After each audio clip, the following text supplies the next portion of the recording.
Bienvenue dans cette nouvelle édition du QG Week-end. Sommaire 45e anniversaire de la réunification au Cameroun. Une fête de l'unité célébrée sur l'ensemble du territoire national. C'était notamment le cas à Douala qui a accueilli une grande parade militaire et civile. L'Union africaine confie au Congo la gestion du nœud Internet de la zone Afrique centrale.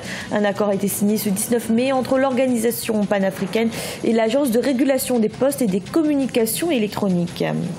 Et en Côte d'Ivoire, le malaise social s'installe. Une deuxième mutinerie vient de secouer le pays.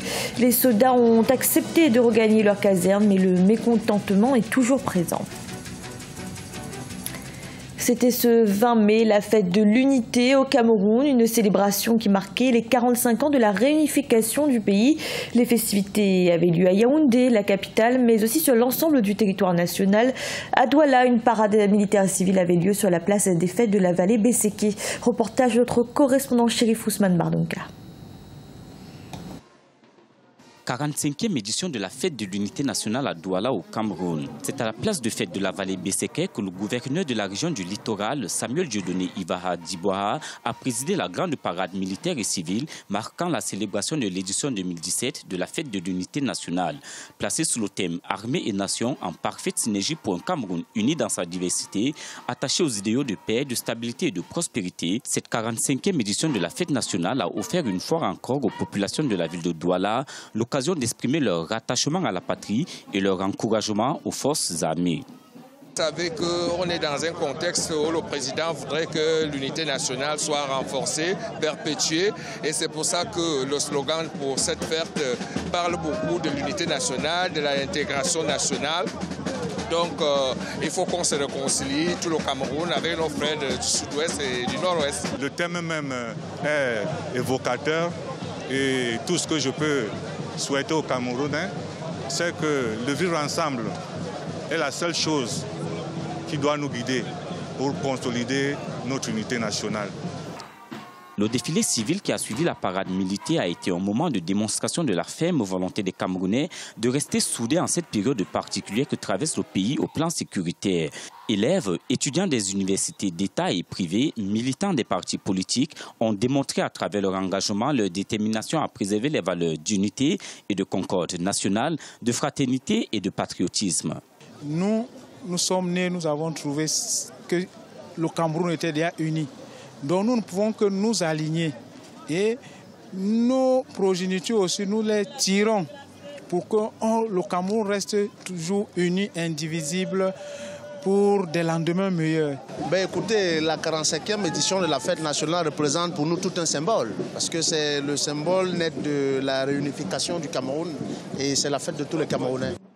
Cette édition de la fête de l'unité a lieu dans un contexte sécuritaire marqué par la poursuite de la guerre contre la secte islamiste Boko Haram, mais également et surtout par les revendications dans les régions anglophones du pays et les mouvements corporatistes observés à Douala. En soutien aux protestataires de la zone anglophone, plusieurs partis politiques ont décidé de ne pas participer au défilé civil sur toute l'étendue du territoire. Il s'agit notamment du SDF, Social Democratic Front, principal parti de l'opposition, et du CPP, Cameroon People's Party. Le Congo va devenir le nœud Internet de la sous-région d'Afrique centrale. Un plan d'action a été signé ce 19 mai entre l'Union africaine et l'Agence de régulation des postes et communications électroniques. Ce projet sous-régional doit permettre l'amélioration de la connexion Internet dans la zone CEMAC. Reportage de notre correspondant d'Eva Porzo. C'est depuis 2016 que le point d'échange Internet de la République du Congo avait été désigné par l'Union africaine comme le nœud Internet de la sous-région Afrique centrale. La signature du plan d'action pour la transformation de ce point d'échange Internet local en international ce vendredi 19 mai 2017 à Brazzaville vise à améliorer la qualité des services et la réduction des coûts dans la sous-région. L'essence même du point d'échange Internet, c'est de lutter contre la mauvaise qualité de service et de faire en sorte que les prix soient tirés vers le bas. De nos jours, pour parler de qualité de service, on est obligé d'avoir des infrastructures. Et ces infrastructures passent par le point d'échange Internet, qui lui, à travers un point d'échange Internet, pourra permettre à tout ce qui est création de contenu d'être hébergé en local et d'être accessible à tout le monde, peu importe l'opérateur. Ainsi, tout le trafic qui partira des autres pays de l'Afrique centrale passera par la République du Congo, qui devient une grosse passerelle par laquelle transite le trafic avant d'être partagé. L'Union africaine avait alloué $150 000 à la RPCE en vue de soutenir ce plan d'action. L'institution panafricaine vise à installer 33 points d'échange sur le continent. La RPCE nous a fait comprendre que du côté matériel, ils avaient déjà des équipements en place. Et donc, ils voulaient renforcer alors le côté logiciel. Donc, à chaque pays, sa réalité, maintenir le trafic au niveau local. Ça fait que le trafic est beaucoup plus rapide, il y a le développement de contenu et il y a même la pérennité des échanges. Ce projet favorise non seulement la création des contenus locaux, mais aussi leur vulgarisation. En tant que nœud Internet de la sous-région, le Congo a l'opportunité d'attirer les grandes entreprises innovantes pour animer l'écosystème numérique, tout en augmentant la compétitivité des entreprises locales du secteur du numérique. En Côte d'Ivoire, le mécontentement social s'amplifie. Une deuxième mutinerie de militaires vient de s'achever. Les soldats ont accepté de retourner dans leur caserne, mais le malaise social s'est installé et une partie des Ivoiriens estime ne pas profiter des fruits de la croissance. Clément Joël-Soala.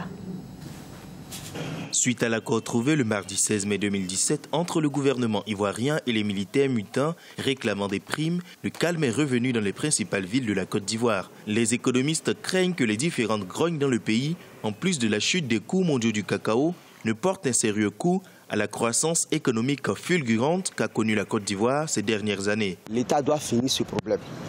Je ne veux plus jamais que ça se recommence. Il faut qu'on donne leur argent définitivement pour que ça finisse. Si le gouvernement savait qu'il allait donner de l'argent, il fallait qu'il dès le départ donne, pour ne pas connaître les problèmes. Mais il attend ce qu'il y ait des morts et après il donne de l'argent. Vraiment, je trouve que c'est...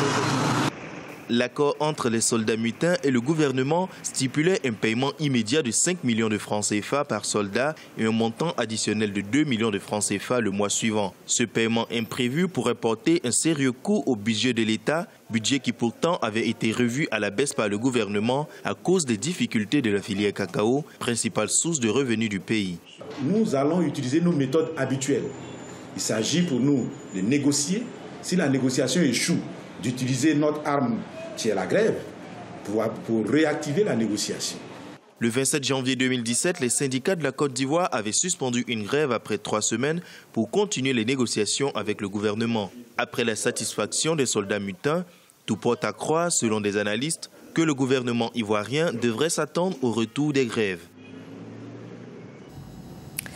En Égypte, il y a un endroit où les motards aiment se retrouver.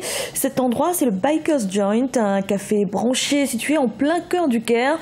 Particularité de ce lieu unique, chacun peut conduire sa moto jusqu'à sa table avant de prendre un rafraîchissement. Clément Joël-Soala.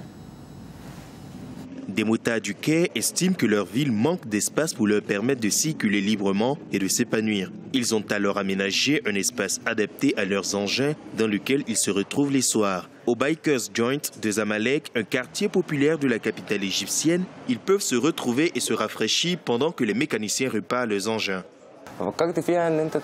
J'ai pensé à un endroit où vous pouvez garer votre moto à côté de votre table. Vous pouvez aussi laisser vos engins en maintenance ou au lavage et pendant ce temps, vous pouvez boire, manger quelque chose ou jouer à une Xbox.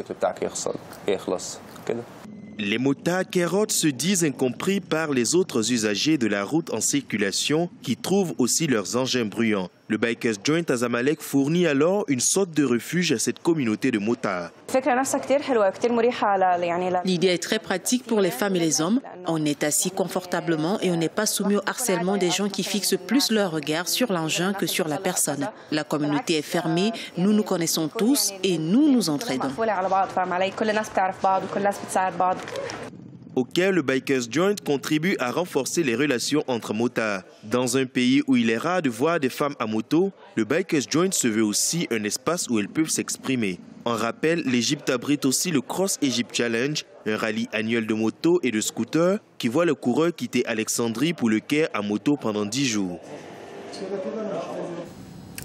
Et une cérémonie avait lieu ce vendredi 19 mai au Caire en hommage aux victimes du crash d'un avion d'Égyptair qui s'est abîmé en mer il y a un an. Les familles restent toujours aujourd'hui sans réponse sur les causes du drame. Le vol MS-804 avait disparu des écrans radars le 19 mai 2016. Parmi les victimes figuraient 40 Égyptiens et 15 Français. Le ministre égyptien de l'aviation, Chérif Fati, a indiqué que l'enquête était toujours en cours. Ce journal a été réalisé par l'ensemble de la rédaction. Merci de l'avoir suivi. Retrouvez dans un instant une nouvelle édition de l'information.